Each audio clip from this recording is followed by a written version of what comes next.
You know, for most of our lives, the official story about UFOs has been pretty simple, a mix of ridicule and denial. But what if I told you that behind the scenes, the government was taking it way more seriously than they ever let on? Well, newly declassified files are finally pulling back the curtain. And let me tell you, they paint a very different and much more fascinating picture. This is the line we've all heard a million times, right? It's the official story, the one they've been repeating for decades. And it's designed to be kind of reassuring and honestly, a little bit boring. The message was loud and clear. There's nothing to see here, folks. Move along. And you know what? For years, it worked. It pretty much shut down any serious public discussion. And this is where that official story just completely falls apart. Thanks to the Freedom of Information Act and a few incredibly persistent researchers, we can now see the internal memos, the classified reports, the secret letters that were never ever meant for our eyes. In these papers, they reveal that behind that curtain of public dismissal, a totally different conversation was happening at the very highest levels of the US government. Okay, so to really get why the government was so secretly obsessed with this, we've got to go back, way back to the beginning, right at the dawn of the Cold War. Because the initial fear, the thing that was driving all of this intense, classified interest, it wasn't little green men. No, it was something much closer to home. That's right. The absolute nightmare scenario for U.S. intelligence wasn't an alien invasion. It was a technological surprise party thrown by Moscow. A former chief of the CIA's Office of Scientific Intelligence put it perfectly. He recalled, "Every time we were concerned, it was because we wanted to know, did the Russians do it? Every strange light, every weird blip on a radar screen was seen through that one terrifying lens, a potential new Soviet threat." And believe me, the response was immediate. I mean, as soon as these things started appearing, the intelligence community mobilized. The whole thing kicked off in '46 with these so-called ghost rockets over Scandinavia. By 1947, the flying saucer craze hit America, and the Army, Air Force, and the FBI jumped right in, worried that communists might use the sightings to stir up mass hysteria. This led straight to the first official investigations. First, Project Sign, and then Project Grudge. And make no mistake, this was not some fringe idea. This quote comes straight from the top, from the head of the Army Air Force himself, General Nathan Twining, in a secret memo from 1947.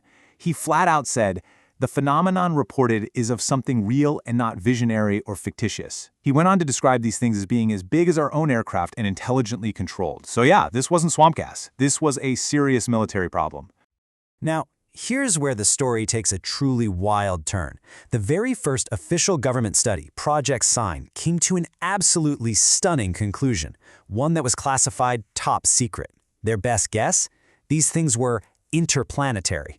But that finding was so explosive that it was immediately squashed by the Air Force Chief of Staff. He rejected it for lack of proof and had the whole report buried for 12 years. He was likely terrified of mass panic, or what it would mean to admit some unknown superior technology was just flying around freely in our airspace. So after that initial secret panic in the suppressed findings of Project Sign, the government's whole strategy had to shift. If they couldn't figure out what these things were, well, they could at least control what the public thought they were. Welcome to the era of information management. And the main tool for this job? The Condon Report. This big scientific study, paid for by the Air Force, was, let's just say, politically convenient. Its conclusion was music to the Air Force's ears. Studying UFOs is a total waste of time and money. This gave them the perfect excuse to publicly shut down their main investigation, Project Blue Book, in 1969. Case closed, or so they wanted us to think. The contrast here is just wow. While they were publicly washing their hands of the whole topic, the intelligence community was busier than ever behind the scenes. Declassified files showed the CIA and the FBI were spying on civilian UFO groups, especially the big one, NICAP. Why? Well, because NICAP was well organized, had some very powerful members, and was digging into cases the government wanted to keep buried. They even pressured a former director of the CIA, Roscoe Hillenkoetter, who was on NICAP's board and was a believer, to resign. It was all about controlling the story. All right, let's jump forward to 1975, because this is where the story takes a dramatic, even chilling turn. Despite years of public denial, a series of events happened that proved this phenomenon was still a major, active concern for the U.S. military, right over some of its most sensitive locations. The locations really say it all. We're not talking about some strange light seen over a cornfield here. No, we're talking about multiple, repeated visits by unknown objects over some of the most sensitive and heavily guarded places in North America, our nuclear missile bases. This isn't some tabloid headline. This is the actual official subject line from a confidential message sent from NORAD, the command center responsible for protecting the skies over the entire continent. The language is blunt, it's serious. This was a high-level alert about unknown objects being seen by reliable military personnel over multiple nuclear bases in both the US and Canada. So let's just walk through one of the most well-documented cases. At Malmstrom Air Force Base, security guys see an object hovering over their nuclear missile silos. Radar confirms it. Instantly, F-106 fighter jets are scrambled. But as the jets are screaming towards it, the object starts playing this crazy game of cat and mouse. Its lights just wink out. The jets fly by, see nothing.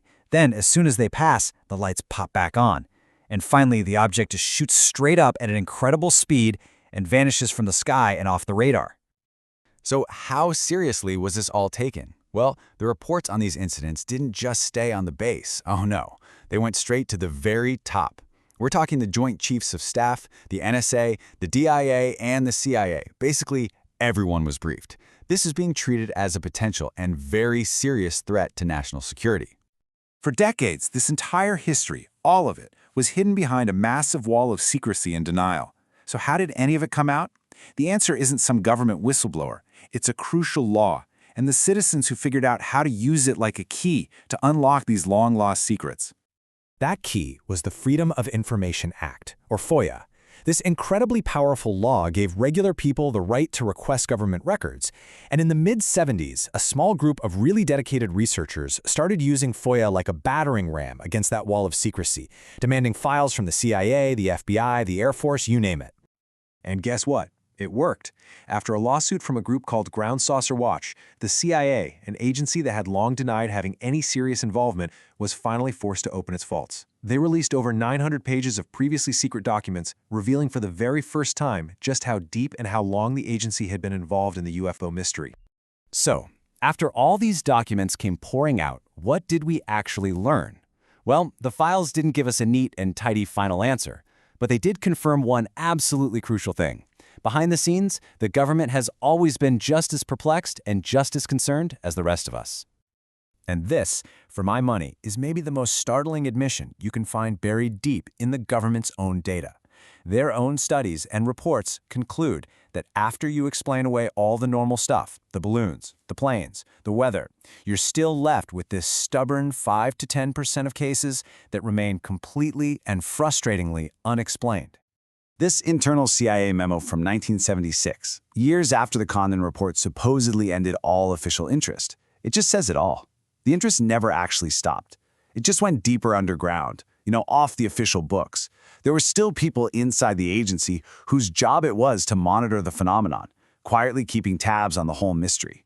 Which brings us right back to where we started. After all the secret studies, the scrambled jets over nuclear weapons, the decades of high-level intelligence briefings, the official advice from the Air Force if you see a UFO today is to just call the local police. The difference between what they knew and what they said is just staggering. These declassified files have given us an absolutely breathtaking peek behind the curtain. They show us a government that was publicly dismissive but privately deeply concerned, and in the end just as puzzled as everyone else. It really forces us to ask the ultimate question. If this is the story told by the documents they were forced to release, what secrets are they still keeping?